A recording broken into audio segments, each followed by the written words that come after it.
Hello, everyone. I will wait a couple of minutes to see if anybody is able to join us this morning. I know it's kind of impromptu, and I'd meant to do this on Sunday, um, but life got in the way. However, I still wanted to do a live video for you guys this week because I hadn't done one last week nor this week, so it was past time for me to get a live video up. So, today's topic. What we're going to talk about today, I've already mentioned in a previous post, where we're going to talk about traveling with a chronic illness. And I thought that this was something that was a worthy topic, seeing as how this is something I think everybody knows somebody who is experiencing a chronic illness, whether they are experiencing it themselves or they know someone who is, or someone who is in their family. Traveling with a chronic illness is something that comes up and I think needs to be addressed. So we're going to talk about that today. I'm not going to talk too long. I'm thinking I'm going to talk maybe 30 minutes. I'm going to try. I really am. I'm going to try to get it together and keep my convos short so that this can be something that's helpful and not just a talk fest from me. I have my coffee because I know the first time I tried to do something with this earlier today, I messed around and I did not. I deleted the first lives. I am sorry. Hey, Lonnie's. But my husband brought me my. Thank you, babe. Thank you. He's the best.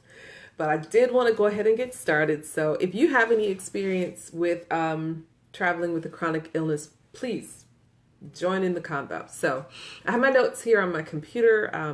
I wanted to go through them. So if you see me looking away, I'm looking at what I've typed because I like to type for myself a script so I know what it is I need to talk about and I won't forget. But I have 12 things that I want to discuss today regarding chronic illness and traveling. So the first thing I need to say is that I put some of these together myself, and a couple I've also gathered from the friends or family and also from the internet. One person who I've actually chatted with is Leslie Price, My Adventure Bucket. Hey, Ken Rose. I think that this can be kind of helpful. So between all of us, we came up with these 12 topics. So here's the first thing I want to talk about when it comes to traveling with a chronic illness. Traveling with chronic illness tip number 1. Don't let anybody tell you what you can and cannot do when it comes to traveling with a chronic illness. Don't let anybody tell you what you can or cannot do when it comes to a chronic illness. That is so important. I can't tell you how many times people who have a chronic illness that isn't visible, I'll just share with you mine. I have Graves' disease, which is a thyroid disease. I have hyperthyroidism. And with that comes a lot of symptoms of anxiety, high heart rate, heat intolerance, exhaustion, just all kinds of things, headaches, chronic migraines, all sorts of fun. That can definitely affect your well-being. And so when it comes to traveling, I have to remember that I can't run like I used to, like 24/7, just go, go, go, because my body is like, okay, I'm done. We've got to self-heal. We've got to recalibrate for the next thing. So I have to schedule a lot of rest into my personal day. And I know that some people who suffer with things like fibromyalgia or maybe even have like chronic pain with arthritis, like you have arthritic hips, you might want walking up the Mont Saint Michel is going to be absolutely difficult for you because the steps are extremely steep and high, though you may look like a healthy person. But you know yourself, you know your body, you know what you can do. Just stand firm with that. Stand firm with that. I know I have to do this for myself. I know that this is something I cannot have a good day without. I need to schedule extra rest for me. I need to schedule less stressful situations for me. So I don't let anybody tell me, say, oh, girl, you're on vacation. We can sleep when we get home. No, if I don't do it, I'm going to be cranky. I'm going to be foul. Just let me do this. So make sure you schedule some time for yourself, or know what you can and cannot handle, and don't bend on that. That is really important. So choose your activities wisely, schedule them out, or do however you need to do, and take it from there. Okay, let me move on. Chronic illness tip number 2, be realistic.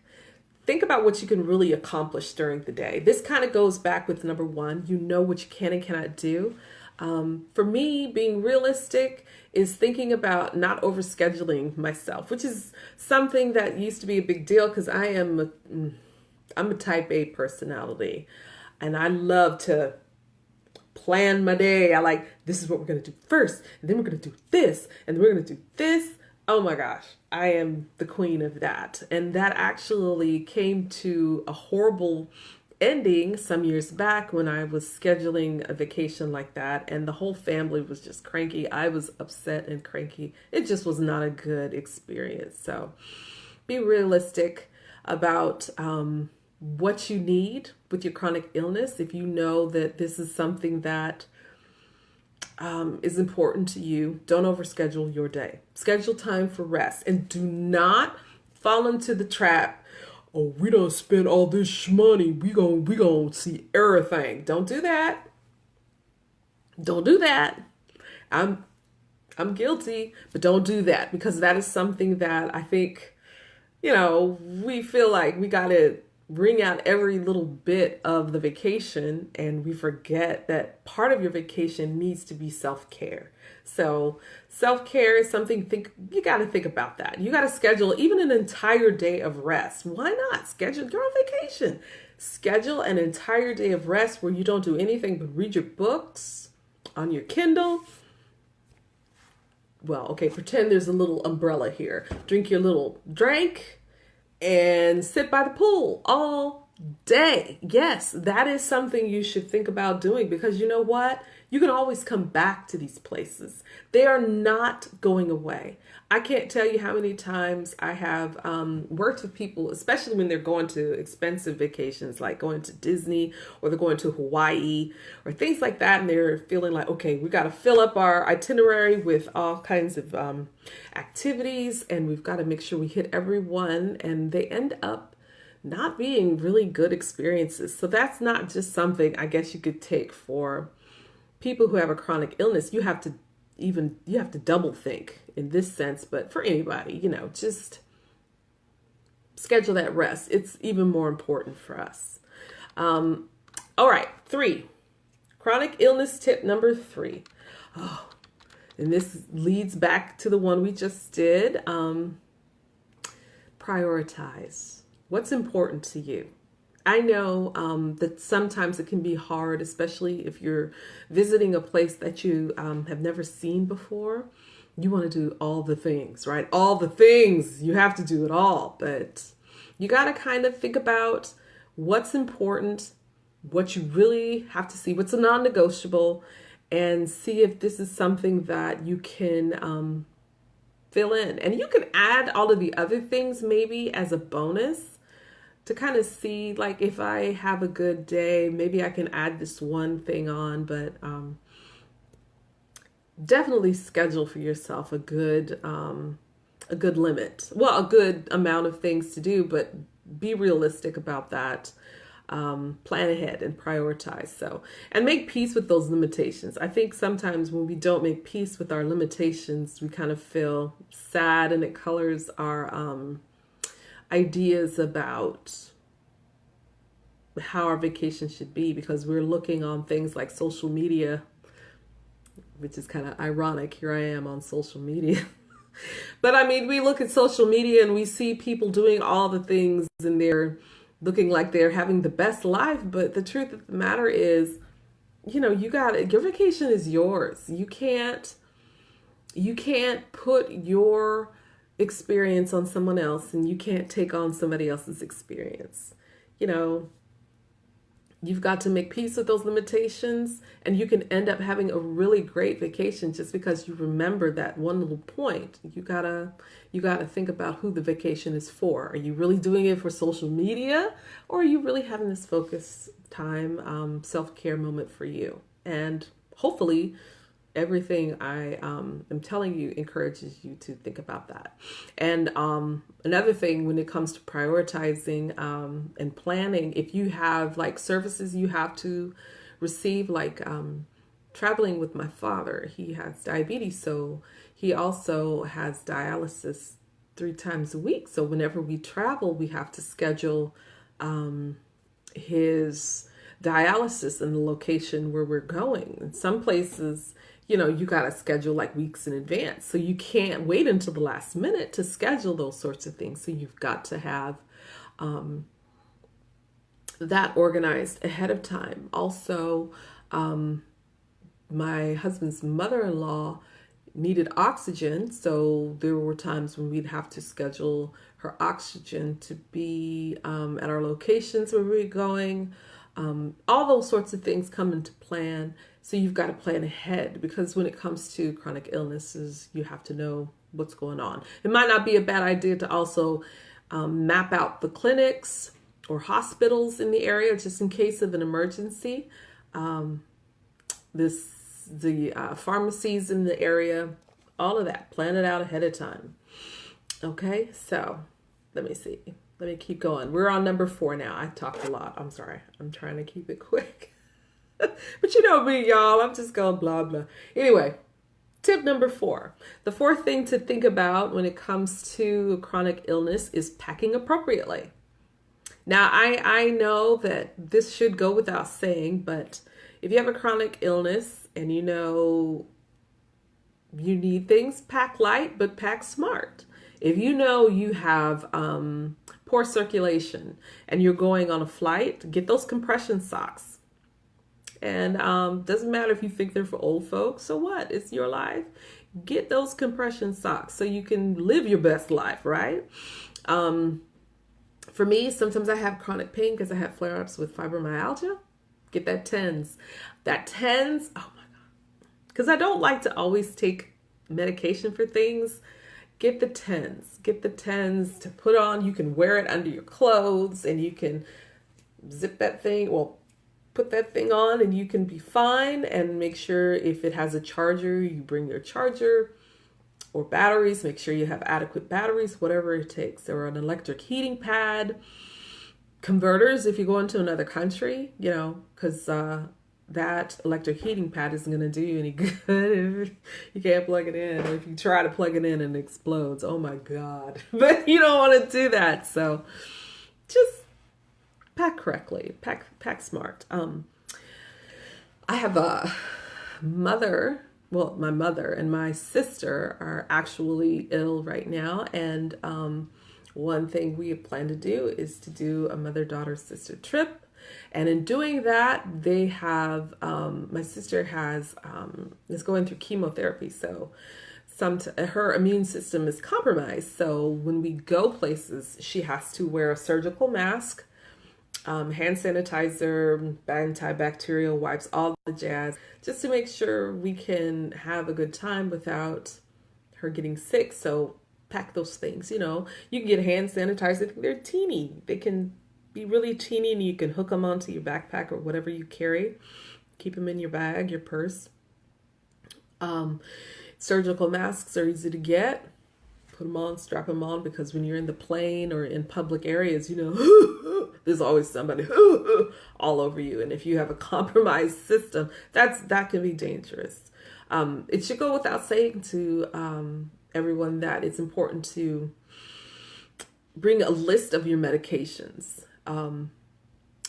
I know it doesn't seem like a big deal, especially if you bring your own meds often. Just I know that some people bring those little dated things, not the date, they have Monday, Tuesday, Wednesday. You know what I'm talking about? They're the little pill boxes that have the days of the week, and they put all their pills and they call themselves good. Yeah, it can be, but it might not be a bad idea to also bring the originals, only because an extra bit of the originals, only because it has the name of the actual medication, especially if you're taking a generic brand of a medication and you're used to calling it the non-generic name, if that makes sense to you. In other words, I know I carry, what is it called?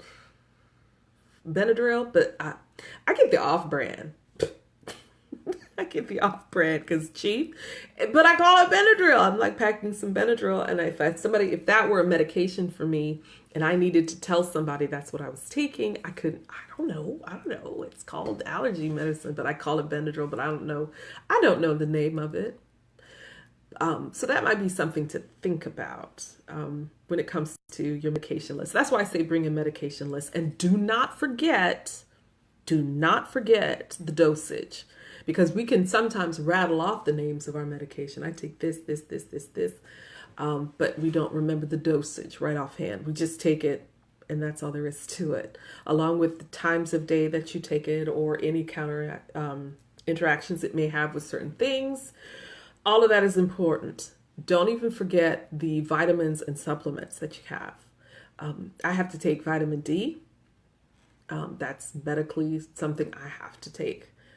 So I mention that whenever I'm with the doctor, and they're like, okay, I needed to know that. Because sometimes things have interactions with the other things that you don't. Like one of my medications that I have, I can't take with juice. Crazy. But whatever. I can't. I have to, anything else in the world, but not juice. So go figure. If I were unconscious and somebody was trying to wake me up and they gave me juice, oh no. Just think about it. Also consider bringing refillable water containers so that you can keep hydrated, because being hydrated is something that everybody needs. Everybody needs to be hydrated.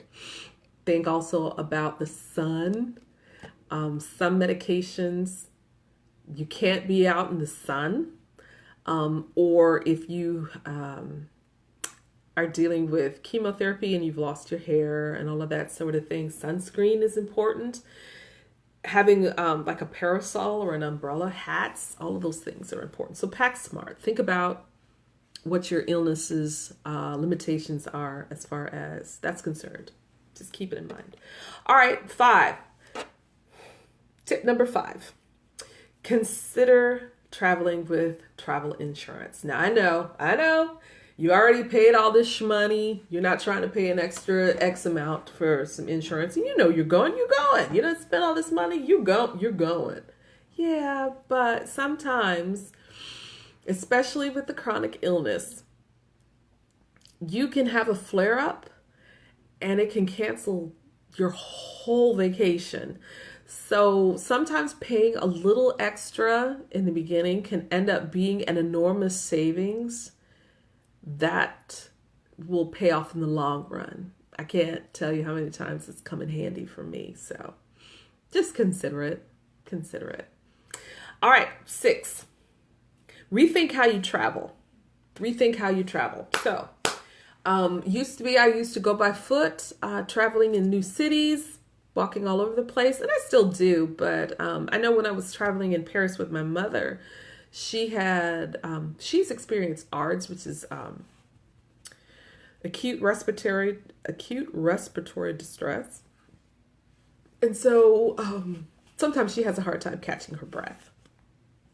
And though she's in good health, that's something that can be an issue. So whenever I'm traveling with her, we don't do the walk around thing. We do Uber. We do a private driver. We use the metro or the subway. We use public transportation. We do the hop on and hop off the bus. Things like that. Any kind of thing that can make it easier for you as a tourist, take it. Nobody cares how you travel. Who cares? I mean, nobody's paying you any attention, unless you're being hired by National Geographic and they are paying your health insurance. There's no need for you to trek in the outback. Just go on and do it so it's comfortable for you, for your own comfort, for your own safety as well. It helps you conserve that energy. Sometimes having energy is more important than, man, every time having energy is more important than saying you walked down the Champs-Elysees. Now you can stroll for a couple of blocks, maybe even one block, but then hop right back onto that private driver's car, and get on your way. Okay? So think about that. Rethink how you travel. I should also say, another thing. Think about how stressful it can be to travel. Sometimes traveling all day makes it so that you are tired after you arrive to your destination. So don't always schedule something immediately as soon as you arrive. Give yourself a break. All right, number seven. And this should be something I think everybody does anyway, which is pack snacks. Yes. Who doesn't like snacks? I love snacks. And because I have certain allergies and certain things I can't eat, I have to be careful with what I eat. And if I'm in a resort and it's 2 a.m. and I want a snack and all the resort has are things that I'm allergic to or can't eat, that totally messes it up for me. Totally. So when you land or when you arrive, think about packing or buying some snacks and packing them away. Things that your digestive system can handle or that aren't going to upset your flora, whatever. Healthy fruit, maybe some protein snacks like just whatever. I know for me, dairy and we're no longer friends, though I love her dearly. She hates me. I can't do dairy as much, so I can't eat a cheese snack like those cheese sticks, but I can have pistachios. So that's one thing I know. I pack pistachios because I love them. I also pack some shakes, or I get shakes, those meal replacement shakes, non-dairy. They can be helpful. You can also do things like, digestives like tea.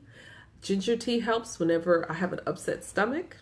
Maybe pack a couple of bags of that, or echinacea. Anything, chamomile if you have trouble sleeping. Just packing all sorts of things like that can be really helpful. So I'm going to move on. All right, 8.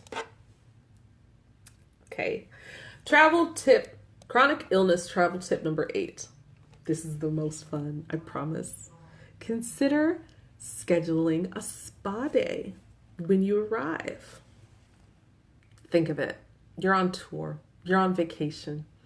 Vacation is about enjoying your me time, right? Schedule a spa date, right, for yourself. A little self-care day. It doesn't have to be anything big. You can just schedule a mani-pedi. You can schedule, sometimes some hotels or resorts that have a spa, you can just pay like a day spa pass where you can boil your worries away in the hot tub, right? Or just anything, to the sauna, all of that sort of thing. You can even pack away some of the individual facial applications that you can get at places like Target or Walmart. They're pretty inexpensive. There's no reason why you can't use those while you're in the spa. You can have that nice little steam shower all to yourself and just luxuriate in the hot water. Take as long as you want. Treat yourself. Treat yourself, right? You're on vacation, so do it. And you can also check that Groupon or Living Social in the area before you go. Purchase yourself a little spa ticket and go for the goal. Because if you start your vacation calm, collected, the rest of your vacation is going to be wonderful. I promise you. I promise you. So think about that. Think about going to the spa. I've done that before and it was awesome. I was chill the rest of the vacay. I didn't have any flare-ups. I was stress-free. I had organized for myself a massage, a hot stone massage. Ooh, hot stone. Anyway, it made the rest of the vacation fabulous. All right, 9. Watch what you eat. Remember when I told you I can't have juice when I take a certain medication? Think about what you're going to be eating. It's okay to plan your trip around food. I have to plan my trips sometimes around food because I have certain allergies to foods. I'm not vegan.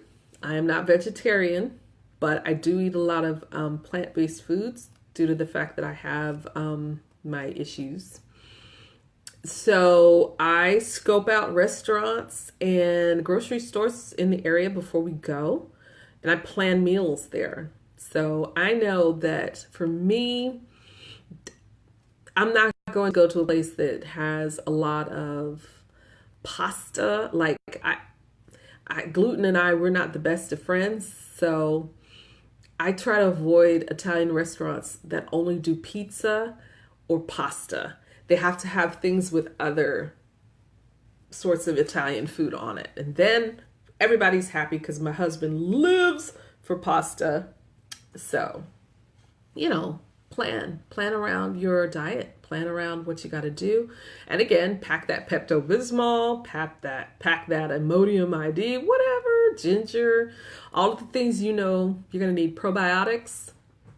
Everything. Pack it all. Pack it up. But still think about what you eat and make sure you eat accordingly. Don't let anybody bully you into eating that extra spoon of gelato. Because even though it looks good and everybody's doing it, you know better. You know better. So, have some sherbet. All right. 10. This is something that kind of goes along with everything that I've been saying. It's just plan for the best. Well, plan for the worst, hope for the best. Plan for the worst, hope for the best.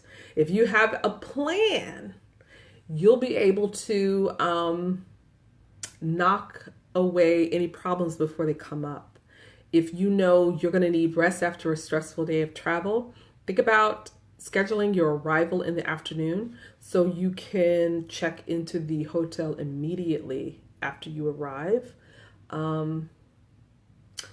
If you know in the morning you need extra time to get ready because you say have arthritis and you need to do some stretching exercises and get yourself prepared, don't necessarily schedule an early morning flight.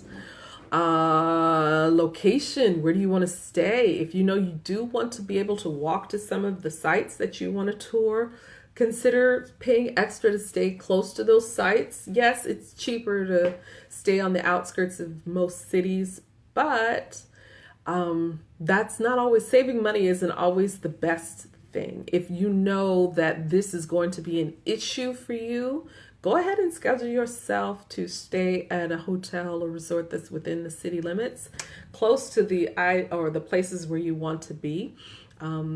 It's important for you to enjoy your trip. So think about that. If you have some time where you're going to be stuck inside your room, like whenever I have a flare-up, I have a migraine. Hey, Stephanie. Go ahead and take your Kindle. I know for me, I like my Kindle. I'll, before I leave, get a bunch of books that I've been wanting to read from the public library, or I buy them from Kindle, and I just put them on my Kindle so that if I am stuck in the room for a day, I will put them up there so I can read them, or even audiobooks because on my Kindle, because with my migraines, I don't want to look at anything shining. Everything must be still and silent and quiet and dark. So I can listen to it. Sometimes it helps me to calm down and to feel better.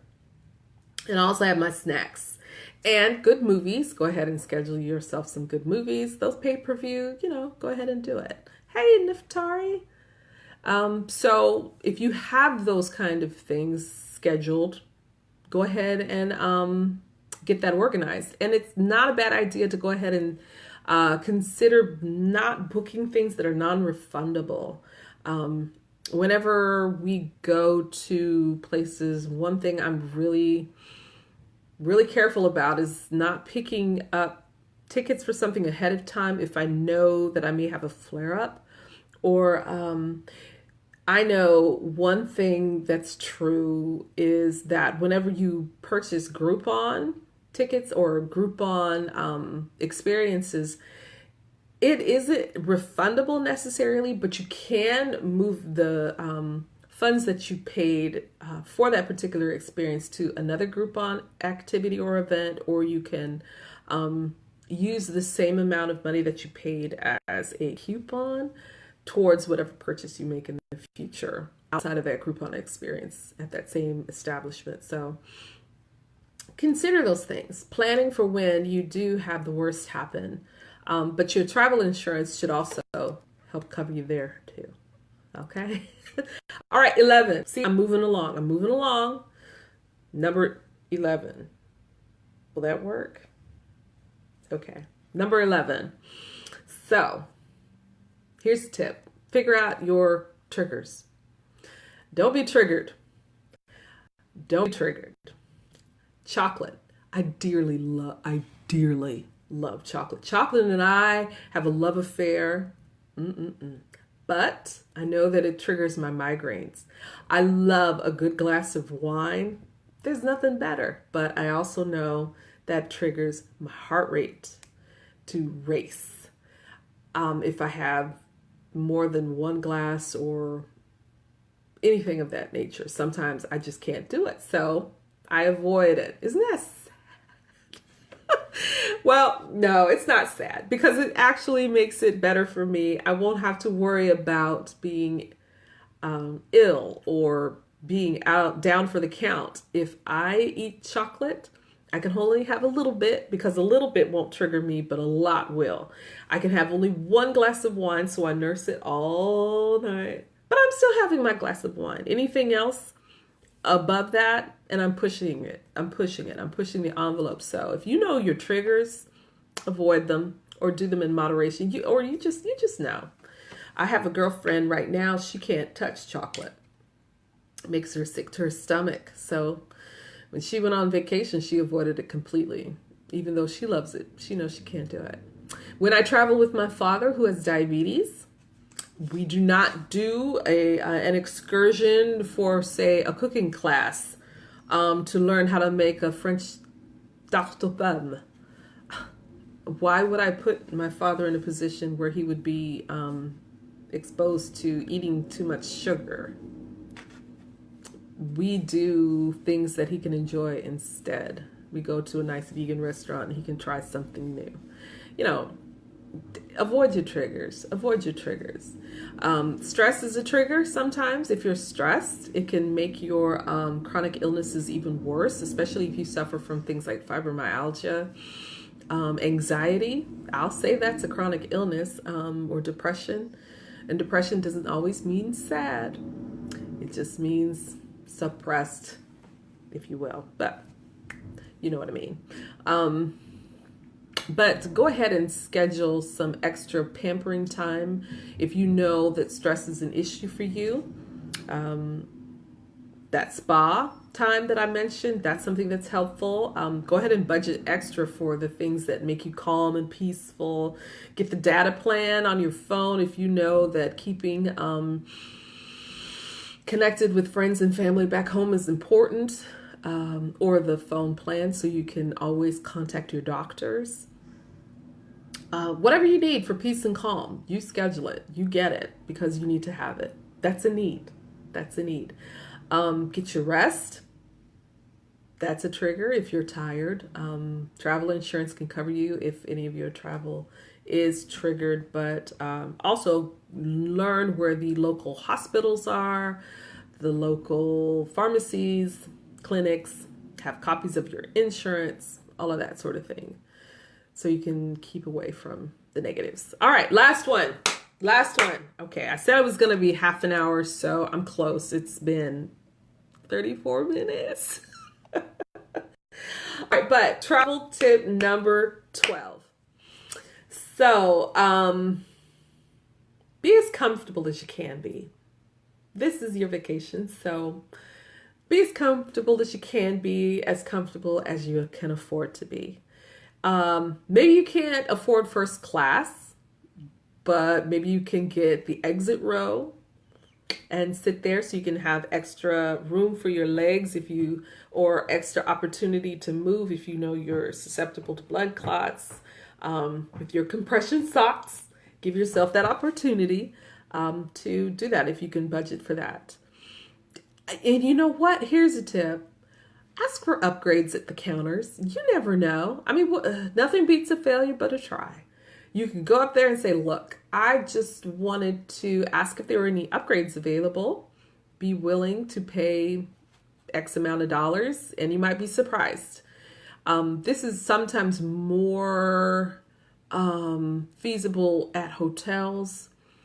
Airlines, usually they like to oversell a bit, but you know, just ask. It never hurts to ask. And even at a restaurant, you know, you can tell them, hey, I can't have dairy. Can I have something else? Or I can't have onions, whatever. Do you have fresh fruit as an option for a dessert instead of all of these sugary desserts? You know, if you have diabetes or some sort of related issue, hyperglycemia. So consider that, excuse me, and save up those credit card points. You can use them to maybe upgrade your hotel room, upgrade your plane ticket, all of those things. So yeah, be as comfortable as you can and don't make any apologies for it.